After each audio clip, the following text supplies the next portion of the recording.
2018 Nissan GT-R and 370Z Quick Spin Review Vertical bar nearing retirement age. According to Natalie Roe, Senior Manager, Chief Marketing Manager at Nissan, Americans bought just 3,200 370Zs in the company's last fiscal year, and the GT-R is averaging 40 to 45 sales a month. Roe refused to talk about future product plans, or how long both cars can survive at such small volumes. As far as we know, Nissan is still not working on a next generation GT-R or Z car. She did, however, talk up both sports cars and the enthusiasts who continue to buy them. In an effort to entice a few more loyalists, this year Nissan created an entry-level version of each. The 2018 Nissan GT-R Pure sits below the premium, track and Nismo versions of the all-wheel drive sports car and stickers for $99,990 before the $1,695 destination charge.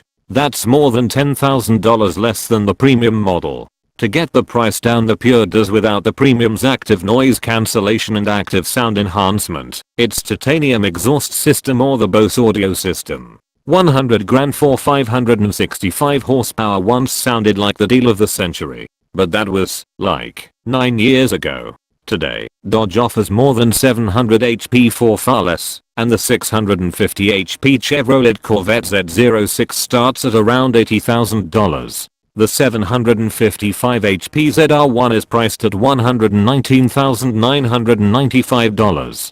But a quick drive in a 2018 Nissan GT-R Premium tells us that Godzilla still has a little fire left in its breath. Nissan has tweaked the old girl's suspension, interior and other bits over the years, and the GT-R does feel more modern than we remembered. The steering is lighter than it used to be, which helps hide the sports car's 4,000 pounds, and the ride is far more comfortable than in earlier iterations. Along the way, Nissan has also moved the GT-R's paddle shifters from the steering column to the wheel, and added some sound insulation, to keep the rumblings of its dual clutch transmission out of the interior. You can still hear it at times, but passengers will no longer think your car is broken. Its twin-turbo V6, which gained 20 HP in 2017, still gets the job done as well, with strong bottom-end torque and an exhilarating surge at the top of the tatch. Use the launch control, and 0 to 60 miles per hour is done in about 3.0 seconds, which is certainly 2018 performance.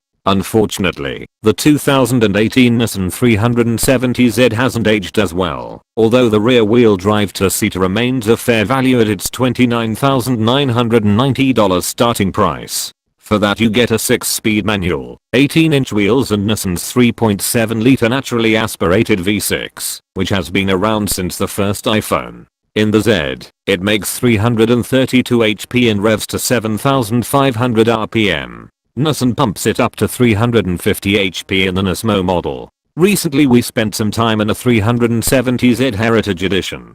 The $790 appearance package is available only on the base model, and comes in black or yellow with black stripes, which is in homage to Mr. K's personal 1970 240Z and the ZAP package 280Z sold in 1977. There's also yellow stitching in the interior and yellow leather on the steering wheel and shifter. Blech. With a smooth ride and good power, the Z feels good around town, but flog it in the hills and its age starts to show.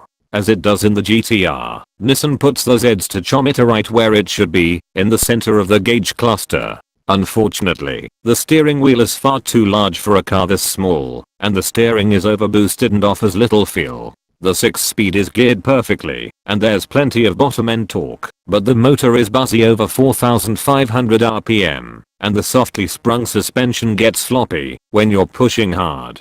Overall grip is disappointing. As competitors for the Z, Roe named the Ford Mustang and Chevy Camaro, both of which received full redesigns in the past few years, but she failed to mention the Toyota FRS, Subaru BRZ, Mazda Miata or the coming Toyota Supra, which is in co-development with BMW and nearing production. In the GT-R's world, the mid-engine Chevy Corvette will also soon arrive, and is sure to make Godzilla look even more like a dinosaur. The bottom line is this: the GT-R still feels special, and at $100,000 it continues to make sense. but its upper trim levels, especially the 600 HP Nismo costing more than $175,000, are just lunacy. And the situation isn't very different with the 370Z. Nissan offers a sports car in 6 trim levels, but once the price exceeds the $35,000 starting price of a 5.0 liter powered Mustang GT, or the $38,000 of an LT4 powered Camaro SS, buying a 370Z is very hard to justify.